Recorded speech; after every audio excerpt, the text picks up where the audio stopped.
Obra Ícaro Redimido, psicografia de Gilson Freire pelo Espírito Adamastor. Capítulo 4. Rumo às cavernas. Não é da vontade de vosso Pai, que está nos céus, que venha a perecer um só desses pequeninos. Jesus. Mateus, capítulo 18, versículo 14. Nossa caravana, de fato, resumia-se a nós quatro. De start, éramos o suficiente para o trabalho. Não iríamos aos confins abissais e não tardaríamos mais do que um dia na caminhada, de modo que não necessitávamos de recursos indispensáveis às incursões nas regiões mais profundas do vale. As cavernas do sono ficam próximas e não demandam maiores esforços para serem atingidas. Guardas de portais do vale protegem-nas constantemente dos assaltos frequentes dos mercantilistas das trevas, que, por ali, sempre perambulam à cata de ovoides perdidos. Nas mãos desses delinquentes, representam mercadoria de barganha de estimado valor entre os malignos e, por isso, são muito procurados. Se suspeitassem que transportávamos ovoides, poderiam nos acuar na tentativa de persuadir-nos e abandoná-los. Nesse caso, os guardas, informados de nossa missão, ajudar-nos-iam a dissuadi-los de qualquer ataque à nossa caravana.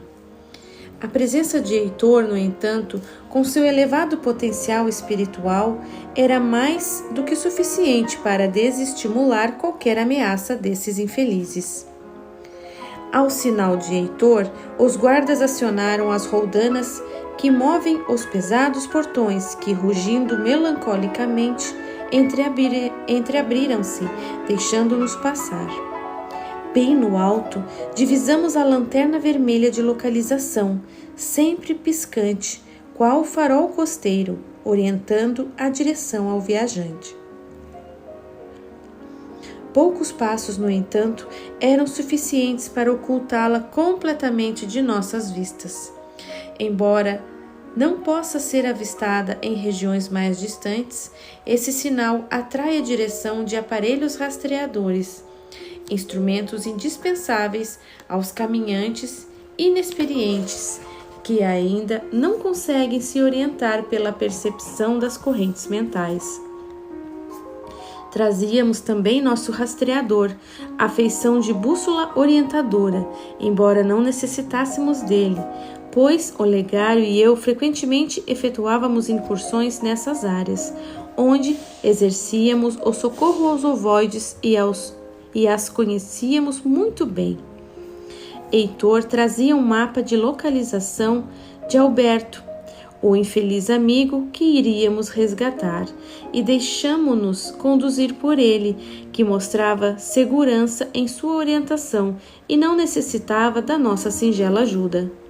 Rumando para as cavernas do leste, a passos decididos e firmes, descemos uma das trilhas que corta o caminho para as escarpas. Deveríamos evitar propositalmente o trajeto mais largo, porém mais frequentado pelos errantes do vale, a fim de evadirmos-nos de encontros desagradáveis e desnecessários. Afinal, se ali é domínio dos atormentados, é também o reino dos malignos, e eles se acham inteiramente no direito de o defender, como se realmente lhes fosse herdade popular, tratando-nos como invasores de suas propriedades. A paisagem progressivamente se transforma à medida que descemos rumo aos grandes abismos. A atmosfera se torna pesada, opressiva, imprimindo-nos certa dificuldade na respiração. Uma angústia, lembrando os pesares da morte física, estreita-nos o coração. Um odor lamoso invade-nos as narinas com desagradável impressão. Uma névoa fria e úmida nos veste paulatinamente de sombras, esmaecendo a já fraca luz solar. O solo pedregoso e irregular cobre-se de uma umidade lutulenta, escorregadia, irradiando um fio penetrante e gélido. A escassa vegetação torna-se paulatinamente definhada, retorcida e espinhosa, parecendo agredir o visitante incauto. Troncos ressequidos, tortuosos, sem folhas, traçam retoques lúgubres na paisagem, emprestando-lhe um matiz de ruína e desolação. Nuvens umbrosas e ameaçadoras rematam o sombrio quadro, emoldurando-o de angustiosos presságios. Pedras volumosas, cavadas de reentrâncias e saliências, mostrando farpas pontiagudas ameaçadoras, interrompem frequentemente a trilha estreita e íngreme, obrigando-a a curvas acentuadas. Seguidamente, a pequena estrada é entrecortada por outras trilhas que dão em todos os sentidos, emprestando ao visitante a impressão de estar penetrando verdadeiro labirinto. Essas são as estradas de ninguém, como são conhecidas aqui. Não levam a lugar nenhum, e por elas perambulam os espíritos verdadeiramente errantes, dementados, cujo único passatempo consiste em caminhar incansavelmente por elas, sem rumo, sem destino, vagueando permanentemente em fuga de si mesmos. Pouco se divisa ao longe, sendo necessária grande destreza no sentido de orientação para não se extraviar por completo nessas intricadas veredas. E realmente, com frequência, caravaneiros ainda inexperientes se perdem, necessitando do auxílio de tropas de busca, sempre de prontidão em nossa colônia para esse fim. O serviço, no entanto, adestrou-nos na orientação e por ali nos movíamos mesmo de olhos vendados, pois percebíamos as correntes mentais e podíamos segui-las com segurança, quais animais de fino olfato que, farejando as emanações trazidas pelos ventos, podem se guiar para os sítios de seus interesses. As formações rochosas, lembrando amálgamas vulcânicos da crosta, parecem crescer como troncos, emprestando ao ambiente uma atmosfera de exótico irrealismo. Embora possam espantar os neófitos estudiosos do espírito, temos que afirmar que são estruturas calcárias e graníticas, quais as do mundo físico. Muitos se surpreendem diante dessa afirmativa, pois considerariam o mundo espiritual confeccionado em substâncias fluídicas leitosas como mantos diáfanos e não compreendem como seja possível divisar aqui rochas tão pesadas e firmes quanto as da matéria bruta. Pois saibamos, de uma vez por todas, que o mundo espiritual também é feito de substância urdida nas mesmas bases atômicas do mundo físico. As duas matérias, física e extrafísica, diferenciam-se apenas na íntima condensação de seus elementos infraatômicos, e ambas são de idêntica origem e natureza, oriunda das mesmas energias coaguladas que entretecem todo o sustentáculo do universo dinâmico e material. A atmosfera angustiante e o frio gélido reinam juntos com o silêncio quase absoluto e ameaçador, entrecortado por piados melancólicos e rugidos distantes intimidadores, avisando aos incautos que estão invadindo o território alheio. Uma impressão de ameaça paira no ar, sugerindo-nos que a qualquer momento monstros horrendos podem nos atacar. Se o caminhante não é experiente no exercício do autocontrole, deixa-se facilmente dominar pelo pavor, suscitado pelas vibrações do ambiente, capazes de paralisá-lo por completo, atraindo as entidades das sombras, sempre atentas às emanações que o medo irradia.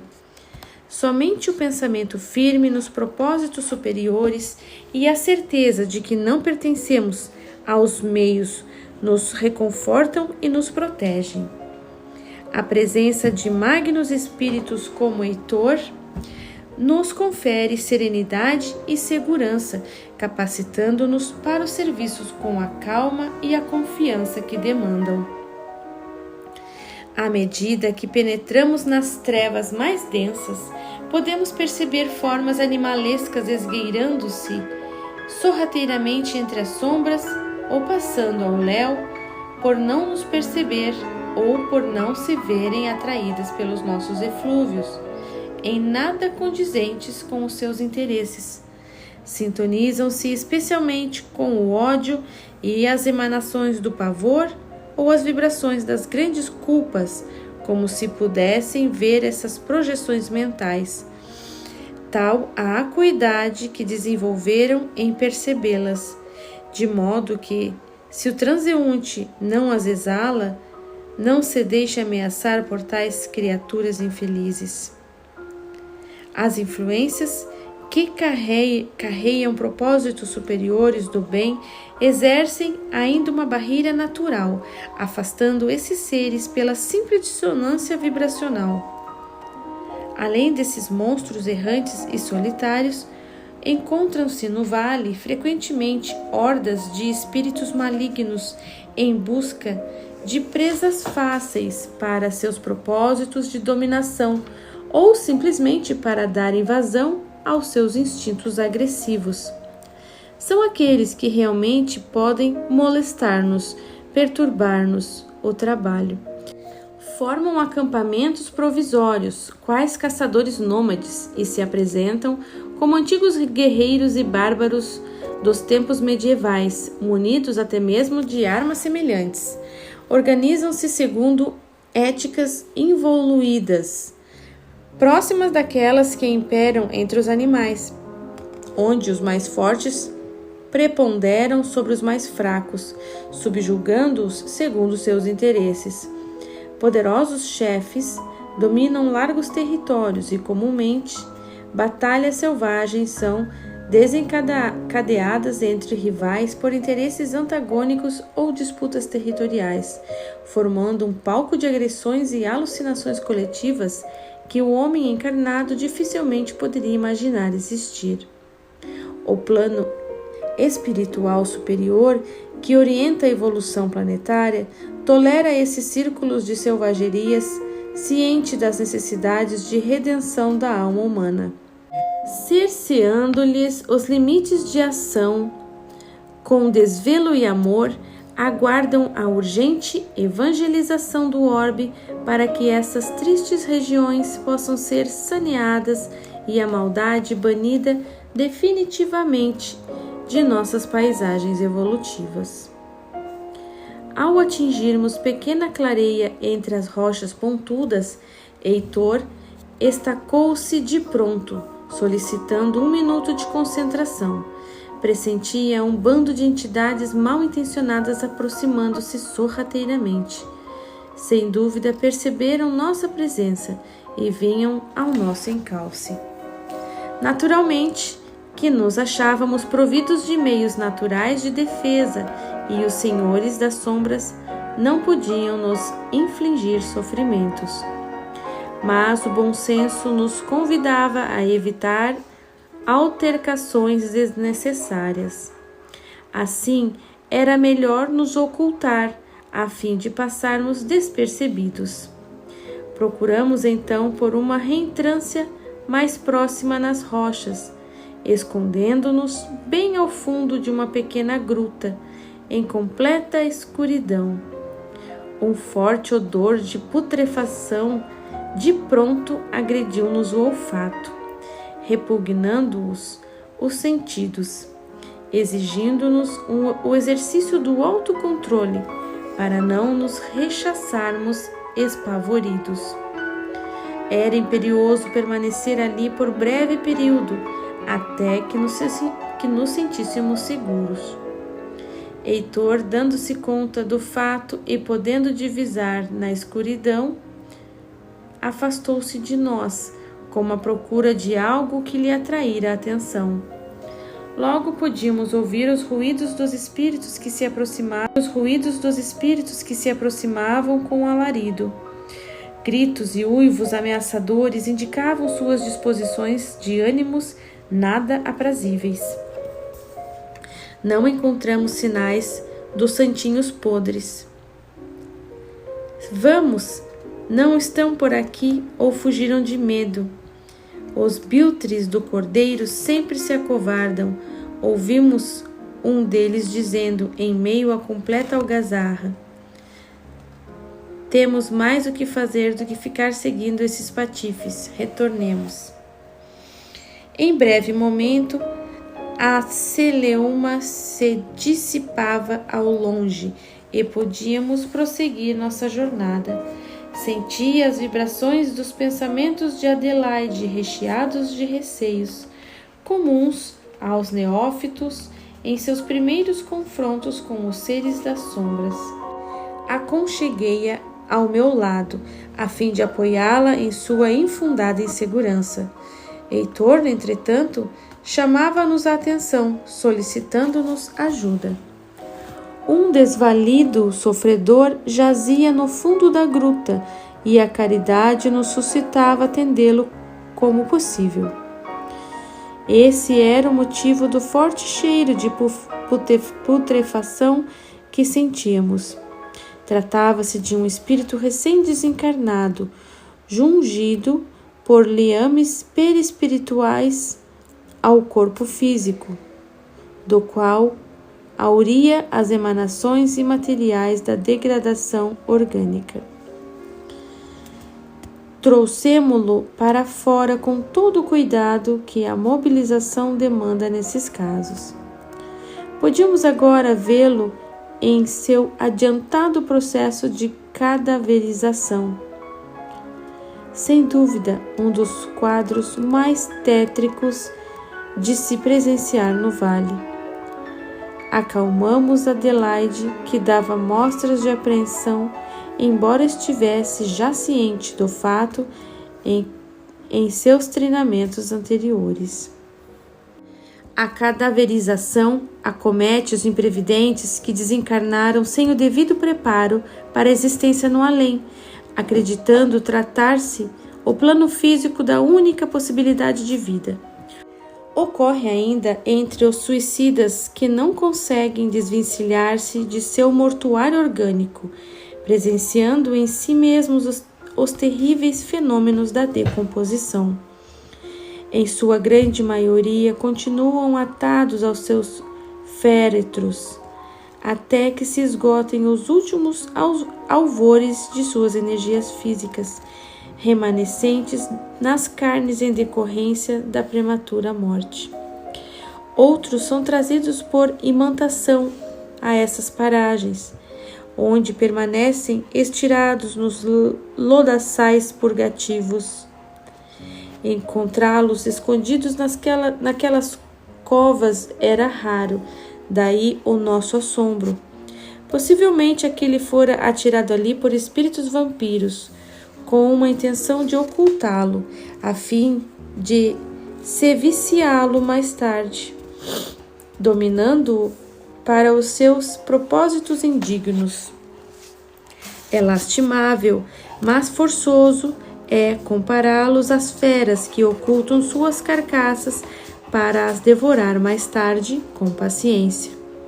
Hostes rivais de entidades vampirescas disputam essas presas imprevidentes com sofreguidão, cobiçadas por serem fontes de energias vitais preciosas para os seus sustentos.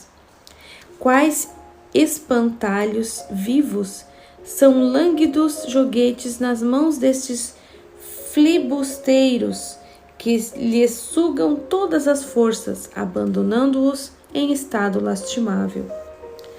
Cautelosamente, para não provocar sobressaltos e intensificar os pesadelos que vivenciara, acomodamos o infeliz em nossa padiola, a fim de transportá-lo a um local mais seguro e aprazível.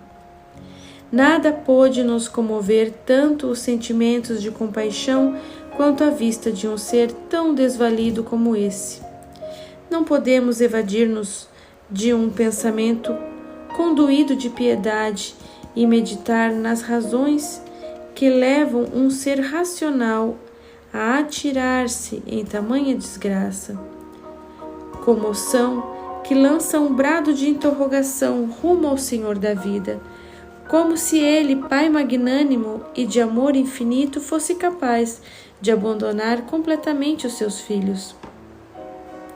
Um ser em frangalhos, desfeito em nauseabunda e repugnante substância, mas um filho seu, que guarda uma alma feita da mesma essência que nos forma, tão sagrado quanto qualquer ser vivo. Como pode ser assim esquecido da criação? É necessário grande entendimento dos mecanismos da vida para se compreender isso, pois do contrário colocamo-nos, por nossa vez, revoltados com a sabedoria divina, que deveria cuidar dos ignorantes, como vela pelos animais inconscientes, nunca deixados ao léu na natureza.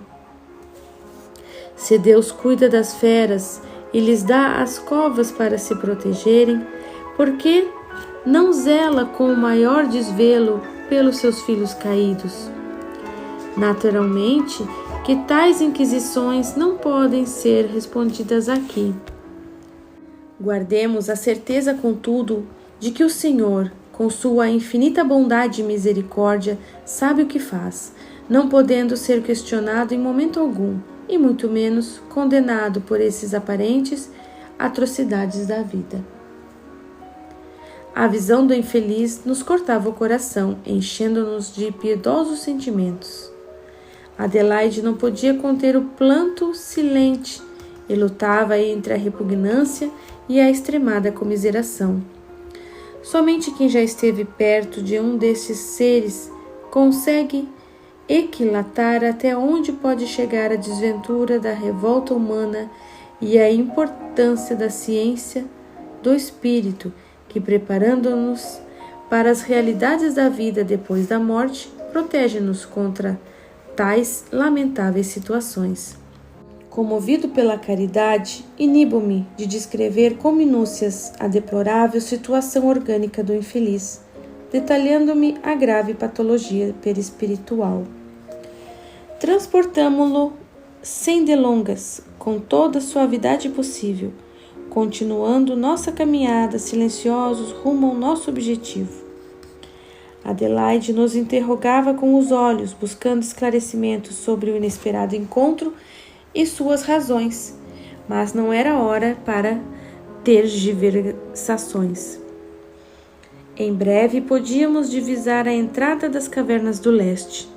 Um dos guardas, avisado de nossa excursão, já se achava a postos para nos receber, saudando-nos de longe.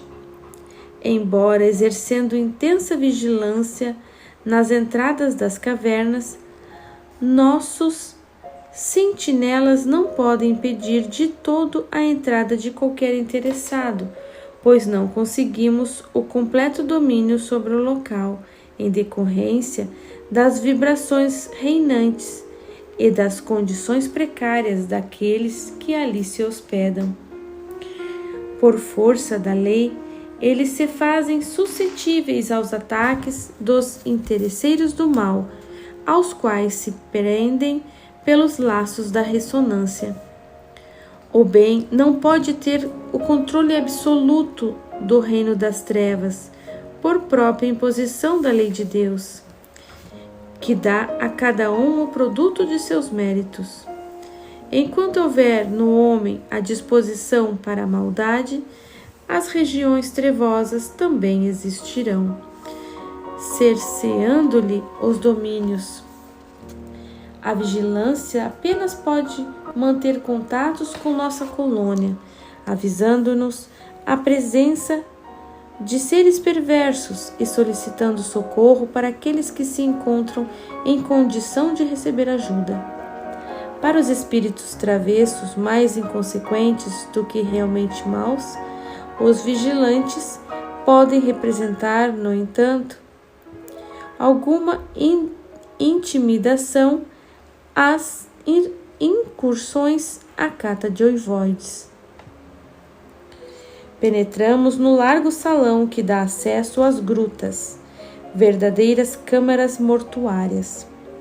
Aqui jazem os seres detidos em sono profundo de completa inconsciência, perdidos de si mesmos, menosprezando a preciosidade do tempo, verdadeiros estacionários da evolução, aguardando o dia do despertamento.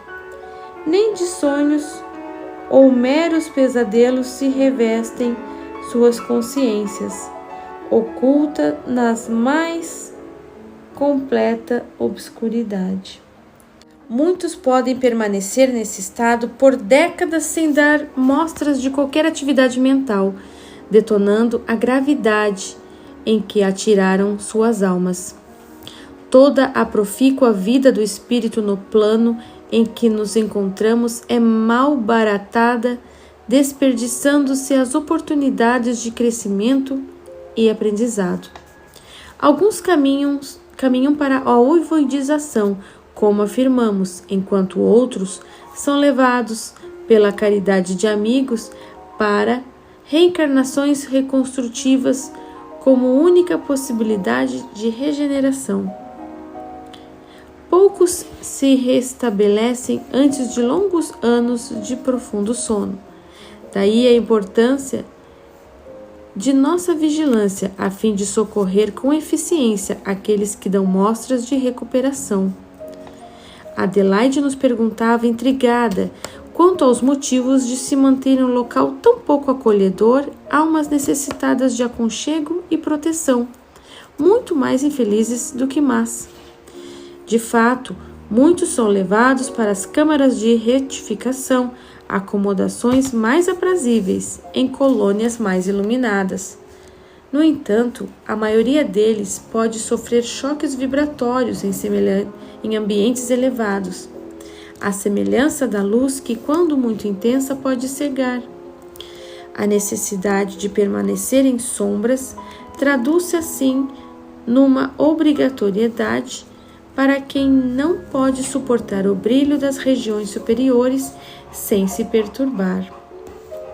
Essas cavernas oferecem um meio adequado para essas almas, em obediência à lei de Deus, que situa cada um no devido lugar de suas reais necessidades. E como nossa colônia, há outras que cuidam dos desvalidos dessas cavernas, como quem zela por crianças abandonadas. Mantendo vigilância constante, nossos dirigentes procuram retirar o mais depressa possível aqueles que dão mostras de poder suportar sítios mais elevados. Tochas pendentes projetam pálidas luzes nos recortes de rochas, tecendo sombras tremulantes nas paredes do macambúzio salão. Uma atmosfera adensada, emanando mofo e exalando melancolia e morte, nos envolve de imediato ao penetrarmos o local. O trabalhador que por ali adentra necessita de equilíbrio emocional para não se deixar abater pelas agonias reinantes, paralisando sua capacidade de servir. Pelo menos, as cavernas do leste se conservam mais secas pela temperatura que ali se mantém um pouco mais elevada, embora ainda muito frias. A maioria delas, no entanto, é muito mais gélida e úmida, tornando-se ainda mais desagradável a permanência em suas dependências. Depositamos o infeliz suicida recolhido em nosso caminho sobre uma campa, propiciando-se socorrê-lo como possível. Heitor o examinou mais detidamente, enquanto guardas se aproximavam para observar. Não havia muito a fazer por ele no momento, a não ser tentar induzi-lo ao sono profundo, bloqueando-lhe os pálidos resíduos de consciência, a fim de que se desligasse definitivamente de suas vestes cadavéricas. Entretecendo delicadas operações magnéticas, Heitor, adestrado No hipnagogismo, que é o processo hipnótico de indução do sono, operava o tronco encefálico, anestesiando a região talâmica, bloqueando assim o tráfego dos impulsos que ainda provinham do que lhe restava do distante corpo físico e cortou-lhe finalmente o laço fluídico de retenção perispiritual.